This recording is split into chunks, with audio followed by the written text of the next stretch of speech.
नमस्कार बच्चों। हम लोग राजस्थान में औद्योगिक विकास के लिए रियायतें व सुविधाओं की चर्चा कर रही थी जो कि सरकार द्वारा दी जाते हैं। इसी कड़ी में हम आज चर्चा करेंगे राज्य में औद्योगिक विकास नीति का।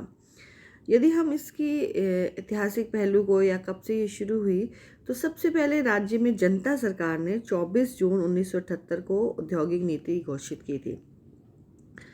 इसे भारतीय जनता पार्टी सरकार का प्रथम औद्योगिक नीति माना गया है। इसमें उद्योगों में प्राथमिकताओं का क्रम निश्चित किया गया था, अर्थात किस उद्योग को हमें प्रायोरिटी पे लेना है और किसको नीचे रखना है वो निश्चित किया गया था। उद्योगों को दी जाने वाली सहायता व सुविधाएं स्पष्ट की गई थी और बीमार औद्योगिक इकाइयों को दी जाने वाली सहायता के बारे में भी नीति निर्धारित की गई थी। बाद में 1980 में राज्य में कांग्रेस सरकार पर राजस्थान के औद्योगिकरण की जिम्मेदारी आ गई थी। विभिन्न प्रकार की रियायतों व सुविधाओं का लाभ मिलने से राज्य औद्योगिकरण की दिशा में आगे बढ़ा था। रीको, राजस्थान वित्त निगम, राजस्थान लघु उद्योग निगम, उद्योग निदेशालय आदि राज्य में औद्योगिकरण को आगे बढ़ाने का भरपूर प्रयास करते रहे हैं। उद्योगों के विकास के लिए केंद्रीय पूंजीगत सब्सिडी व राज्य पूंजीगत सब्सिडी का विस्तार भी किया गया था। विदेशों में बसे भारतीयों का राजस्थान में पूंजी लगाने के लिए आकर्षित किया गया। इसके बाद आई शेखावत सरकार की औद्योगिक नीति 1990 में, जिससे 1991 में क्रियान्वित किया गया। ये वैसे भारतीय जनता पार्टी की द्वितीय औद्योगिक नीति थी और इस औद्योगिक नीति में औद्योगिक माल का निर्यात बढ़ाने तथा प्रवासी भारतीयों को औद्योगिक निवेश के लिए प्रोत्साहित करने का मुख्य उद्देश्य था। दिसंबर 1990 की औद्योगिक नीति के माध्यम से औद्योगिक समस्याओं को हल करने की दिशा में कई प्रकार के आवश्यक कदम उठाए गए। ये नीति जो है काफ़ी व्यापक व व्यवहारिक किस्म की थी। इसमें राज्य में साधन आधारित उद्योगों, अर्थात इस प्रकार के उद्योग जिसका कच्चा माल जो है राज्य में उपलब्ध है, तथा इलेक्ट्रॉनिक्स उद्योगों के विकास को प्रोत्साहन मिला था। इसमें समस्त राज्य में उद्योगों के लिए पूंजी निवेश सब्सिडी का प्रावधान किया गया था, जिससे राजस्थान भी औद्योगिक विप्रेरणाओं व रियायतों की दृष्टि में पहली बार न केवल अन्य राज्यों के समकक्ष आ गया था, बल्कि कुछ सीमा तक उनसे भी आगे निकल गया था। सितंबर 1988 के केंद्रीय सब्सिडी में के बंद हो जाने के बाद राज्यों के औद्योगिक क्षेत्र में शिथिलता का वातावरण छा गया था। अन्य राज्यों ने केंद्रीय सब्सिडी के बदले में राज्य सब्सिडी स्कीम को लागू करके इस अभाव को काफ़ी सीमा तक पूर्ति कर ली थी, लेकिन इस दृष्टि से राजस्थान पीछे रह गया। 1990 की औद्योगिक नीति के में भी इस अभाव की पूर्ति की और उद्यमकर्ता राज्यों में उद्योगों की स्थापना के लिए आगे आने लगे थे। राज्य की औद्योगिक नीति 1994 में जो घोषित हुई, उसके उद्देश्य इस प्रकार थे: राज्य का अधिक तेज गति से औद्योगिकरण करना, राज्य के संसाधनों का अधिकतम उपयोग करना, अतिरिक्त रोजगार के अवसरों का सृजन करना, प्रादेशिक असंतुलनों को कम करना, निर्यात संवर्धन करना, खादी व ग्रामीण उद्योगों, हथकरघा, दस्तकारी व लघु तथा अति लघु उद्योगों को सहायता प्रदान करना। इन उद्देश्यों को प्राप्त करने के लिए एक व्यूह रचना बनाई गई थी, जिसमें निवेश के लिए वातावरण सुधारना, भौतिक व सामाजिक आधार ढांचे का विस्तार करना तथा इसे अधिक सुदृढ़ बनाना, नियम व कार्यविधियों को सरल बनाना, उद्योगों को शीघ्रता से इनपुट उपलब्ध कराना तथा उनके लिए विभिन्न प्रकार की स्वीकृतियों के मामले को तेजी से निपटाना, इंफ्रास्ट्रक्चर के विकास में निजी क्षेत्र का योगदान बढ़ाना, रोजगारोन्मुख निवेशों तथा ग्रामीण व लघु उद्योगों को प्रोत्साहन देना, दक्ष मानवीय शक्ति को उपलब्धि में सुधार करना तथा गुणवत्ता सुधार में मदद देना तथा मुख्य क्षेत्रों पर अधिक ध्यान केंद्रित करना। इसमें निर्यातों और राज्य के संसाधन आधारित विकास को उच्च प्राथमिकता दी गई।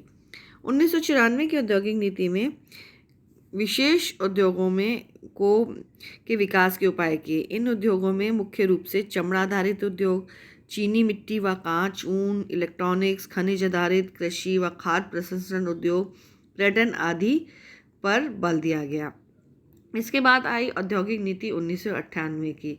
औद्योगिक नीति इस नीति में विकास पर विशेष रूप से बल दिया गया। इनके लिए समूहों के विकास की रणनीति बनाई गई ताकि समूह की किफ़ायतें व प्रमुख क्षेत्रों की प्रगति को सुनिश्चित किया जाए। एक समूह बन जाएगा तो वो अपने आप ही एक दूसरे की कमी को पूरी कर लेंगे, और जो इंफ्रास्ट्रक्चर वगैरह एक उद्योग के लिए लगाना पड़ेगा वो पूरे समूह को उसके लिए उसका लाभ मिल जाएगा। इस नीति की व्यू रचना में आधारभूत ढांचे के सुधार को सर्वोच्च प्राथमिकता दी गई तथा विकास व रोजगार की दृष्टि से कुछ प्रमुख क्षेत्रों के विकास पर अधिक ध्यान केंद्रित किया गया। नियम व प्रक्रियाएं सरल की गई। नीति के क्रियान्वयन में उद्योग व सरकार की साझेदारी को स्वीकार किया गया। उद्योग की नई आवश्यकताओं को ध्यान में रखते हुए मानवीय संसाधनों के विकास पर अधिक बल दिया गया और राज्य के आर्थिक विकास में निजी उपक्रम की साझेदार बढ़ाई गई। इंफ्रास्ट्रक्चर का विकास। आधारभूत ढांचे के विकास के लिए राज्य के साधनों के अधिकतम उपयोग व निजी क्षेत्र के सहयोग की नीति अपनाई गई। इसके लिए क्षेत्रीय समूहों का विकास करने के लिए विशेष उपाय करने पर बल दिया गया। निवेश बोर्ड का पुनर्गठन इंफ्रास्ट्रक्चर विकास व निवेश बोर्ड के रूप में किया गया ताकि उद्योग से जुड़े इंफ्रास्ट्रक्चर पर अधिक ध्यान केंद्रित किया जा सके। निजी क्षेत्र में एक परियोजना विकास निगम की स्थापना की गई जिसमें राज्य सरकार ने शेयर पूंजी में भाग लिया। ये कहा गया कि ये कंपनी व्यावसायिक दृष्टि से लाभप्रद परियोजनाओं पर निवेश बैंकिंग रिपोर्ट प्रस्तुत करेगी। इसमें infrastructure leasing and financial services limited तथा housing development fund and finance corporation का योगदान देने पर बल दिया गया। राज्य के प्रमुख औद्योगिक क्षेत्रों में निजी क्षेत्र के सहयोग से व्यवसाय केंद्र स्थापित करने पर भी जोर दिया गया जिनके लिए रीको को भूमि या भवन की व्यवस्था करनी थी। इसमें उद्यमकर्ता को टेलीफोन, फैक्स, सम्मेलन के स्थान आदि की सुविधा प्रदान की जानी थी। औद्योगिक क्षेत्रों में आधारभूत सुविधाएं जैसे सड़क, पावर, जलपूर्ति आदि तथा साथ में सामाजिक आधारभूत सुविधाएं जैसे शिक्षा, आवास, अस्पताल आदि का विकास करने पर बल दिया गया था। यह कहा गया कि नेशनल हाईवे संख्या 8 पर जयपुर से भिवाड़ी तक समन्वित औद्योगिक विकास का कार्यक्रम संपन्न किया जाएगा। इस बात पर भी बल दिया गया कि समन्वित औद्योगिक पार्क रीको के साथ संयुक्त उपक्रम के रूप में या निजी क्षेत्र में भी विकसित किए जाएंगे। प्रदूषण नियंत्रण बोर्ड से स्वीकृति प्राप्त करने की भी सुविधा दी गई।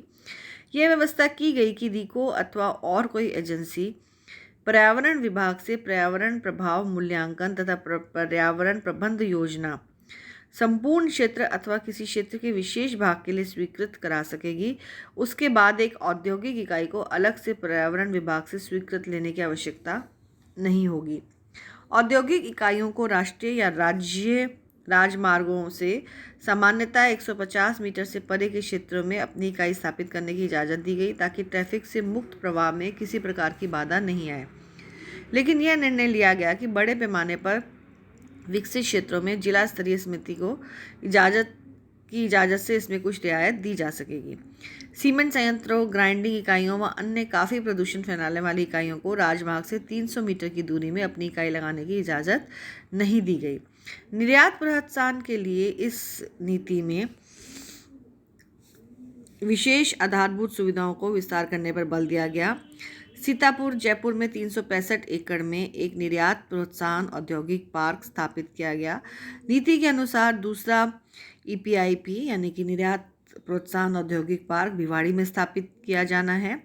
England container depot Jaipur, Jodhpur, Kota व उदयपुर में स्थापित हो चुके हैं। नए कंटेनर डिपो भीलवाड़ा, भिवाड़ी व गंगानगर में स्थापित किए जाने हैं।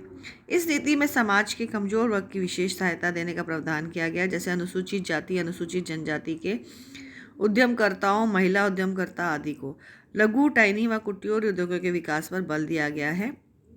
4 मार्च 1989 को पर्यटन का क्षेत्र उद्योग के अंतर्गत शामिल किया गया था।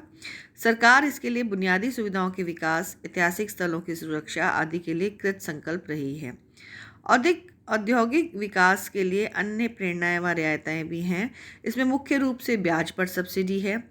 इस औद्योगिक नीति में पूंजी निवेश सब्सिडी के स्थान पर ब्याज पर सब्सिडी की योजना लागू करने पर अधिक बल दिया गया है।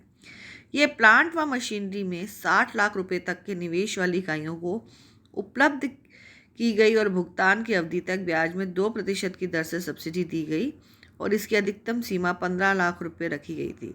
यह सब्सिडी वित्तीय संस्थाओं व बैंकों को नियमित रूप से भुगतान करने पर ही प्राप्त हो सकती थी। यह व्यवस्था 31 मार्च 2003 तक लागू करने का सुझाव दिया गया था। निश्चित रूप से औद्योगिक नीति 1998 पहले की औद्योगिक नीतियों की तुलना में ज़्यादा व्यापक व अधिक उदार किस्म की मानी गई। इसमें उद्योग के आधारभूत ढांचे को मजबूत करने के लिए कई कदम उठाए गए थे। उद्योगों को ब्याज संबंधी रियायतें देने पर काफ़ी बल दिया गया था और पूंजी निवेश सब्सिडी समाप्त करके उसके स्थान पर ब्याज सब्सिडी की नई व्यवस्था लागू की गई थी। इस नीति को विशेष उद्योगों के विकास की दृष्टि से तैयार किया गया था, अतः यह विशेष उद्योग परक नीति कही जा सकती है। इसमें विकास की आवश्यकताओं का पूरा ध्यान रखा गया था। आगे की योजनाएं हम अगले वीडियो में डिस्कस करेंगे। थैंक यू बच्चों।